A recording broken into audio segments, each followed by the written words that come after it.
আলু পরোটা রেসিপি।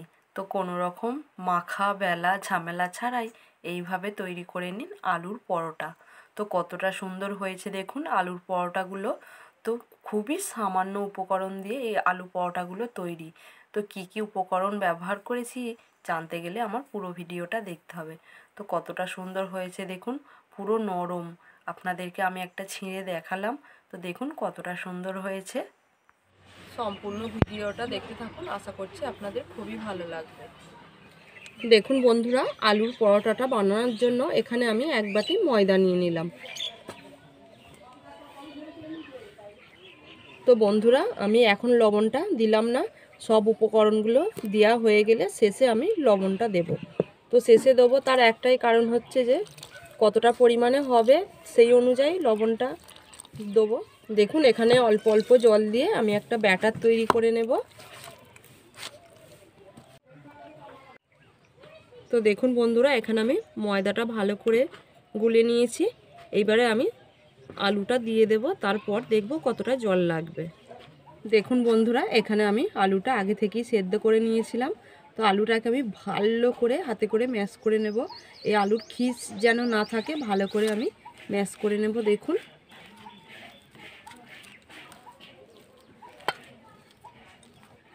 দেখুন আলুটা আমি হাতে করে ভালো করে ম্যাশ করে নিয়েছি। দেখুন কতটা সুন্দর ম্যাশ করে নিয়েছি। এইবার আমি ময়দার উপরে দিয়ে দেব। ম্যাশ করে রাখা আলুটা দিয়ে দিলাম। এইবারে দেখুন আমি কি কি উপকরণ দিচ্ছি এতে। আমি এখানে একটা ছোট বাটিতে এক বাটি পেঁয়াজকে সরু সরু করে কুচিয়ে নিয়েছি, পেঁয়াজ কুচি দিয়ে দিলাম। এখানে আমি 3 থেকে 4টে মতো কাঁচা লঙ্কাকে কেটে নিয়েছি, তো কাঁচা লঙ্কা কুচি দিয়ে দিলাম। একটু বেশি পরিমাণে ধনেপাতা কুচি দিলাম। একটু অল্প পরিমাণে চিনি দিয়ে দিলাম। চিনিটা মিষ্টি হওয়ার জন্য নয়, এটা স্বাদটা ভালো হওয়ার জন্য দিলাম। এইবারে আমি সব ভালো করে মেখে নেব, মেখে একটা ব্যাটার তৈরি করে নেব। এইবারে আমি পরিমাণ মতো লবণটা অ্যাড করব। তো দেখুন পরিমাণ মতো লবণ দিয়ে দিলাম, করে লবণটাকে মিশিয়ে নেব।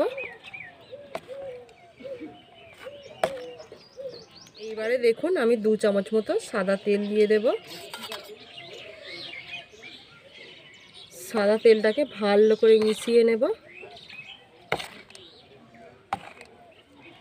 দেখুন বন্ধুরা, এখানে আমি সব উপকরণগুলো ভালো করে মিশিয়ে নিয়েছি। তো ব্যাটারটা আমি ঠিক এই রকম রেখেছি, খুব পাতলাও নয় আর খুব মোটাও নয়। এইবারে আমি কিছুক্ষণের জন্য ঢাকা দিয়ে রেখে দেব।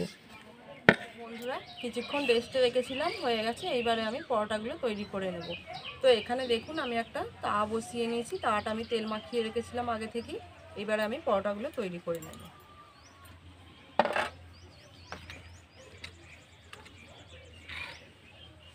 তো দেখুন এই হাতায় করে এক হাতা আমি দিয়ে দিলাম, দিয়ে আমি এখানে তেজপাতা নিয়েছি, তেজপাতায় করে চাড়িয়ে নেব। তো একটু গোল করে চাড়িয়ে নেব।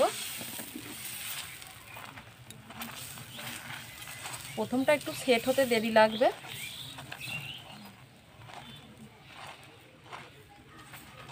বন্ধুরা, উপরটা ভালোভাবে টেনে গেছে। এইবারে আমি এক পিঠটা উল্টে দেব। তো দেখুন সহজে উঠে গেল। আর এক পিঠটা আমি ভেজে নেব। এইবারে দেখুন আমি সাদা তেল দিয়ে ভেজে নেব পরোটাটা। তো 1 চামচ সাদা তেল দিয়ে দিলাম, দিয়ে আমি 2 পিঠটা ভালো করে ভেজে নেব। তো কতটা সুন্দর হচ্ছে দেখুন।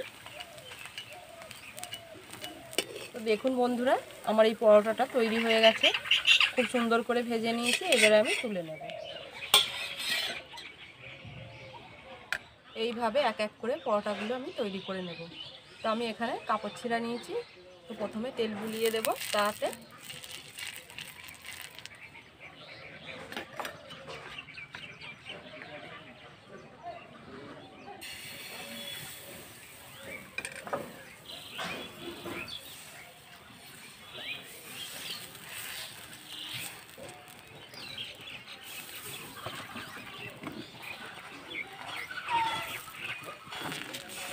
দেখুন এক পিঠটা টেনে গেছে, এক পিঠটা উল্টে দেব। তো খুব সহজেই উঠে যাচ্ছে। তো এই পরোটাগুলো খুবই সুন্দর হয় খেতে। তো বন্ধুরা, খুব অল্প উপকরণ দিয়ে পরোটাগুলো খুবই ভালো হয়, বেশি কোনো উপকরণও লাগে না। মানে এই সিম্পলভাবে এই পরোটাগুলো আপনারা বানিয়ে দেখবেন, খুব সুন্দর হবে। তো এইবারে আমি সাদা তেল দিয়ে দেব। তো খুব বেশিও তেল লাগে না এই পরোটাগুলো, আর বেশি উপকরণও লাগে না। তো সিম্পলভাবেই এই পরোটাগুলো ভালো লাগে, কোনো রকম গুঁড়ো মশলা না দিয়েও ভালো হয়। দেখুন হয়ে গেছে, ভালো করে ভেজে নিলাম। এইভাবে আমি সব পরোটাগুলো তৈরি করে নেব।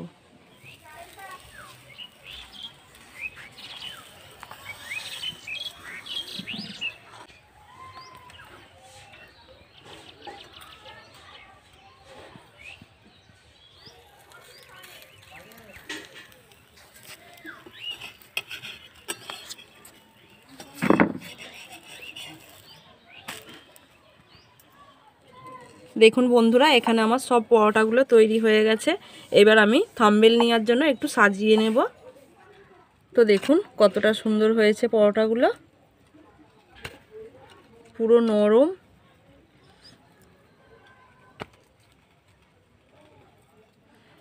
তো দেখুন বন্ধুরা, আমি সাজিয়ে নিলাম, কতটা সুন্দর হয়েছে। তো এইভাবে আপনারাও একবার বাড়িতে তৈরি করবেন, খেতে কিন্তু খুব সুন্দর হবে। দেখুন বন্ধুরা কতটা সুন্দর হয়েছে, পুরো নরম। দেখুন পরোটাগুলো পুরো নরম। তো আপনাদেরকে আমি একটা ছিঁড়ে দেখাচ্ছি, দেখুন কতটা নরম হয়েছে।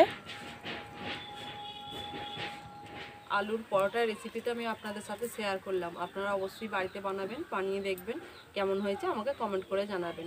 আমার এই ভিডিওটা যদি ভালো লেগে থাকে একটা লাইক করবেন, বন্ধুদের সাথে শেয়ার করবেন। বন্ধুরা আপনারা যদি আমার চ্যানেলে নতুন হয়ে থাকেন, চ্যানেলটিকে সাবস্ক্রাইব করে রাখার অনুরোধ রইল। আপনারা তাহলে সকলে ভালো থাকবেন, সুস্থ থাকবেন, ঝাল মিষ্টি রান্নাঘর চ্যানেলে পাশে থাকবেন। ভিডিওটি আজকের মতো এখানেই শেষ করছি। দেখা হচ্ছে পরের একটি রান্নার ভিডিও। ধন্যবাদ।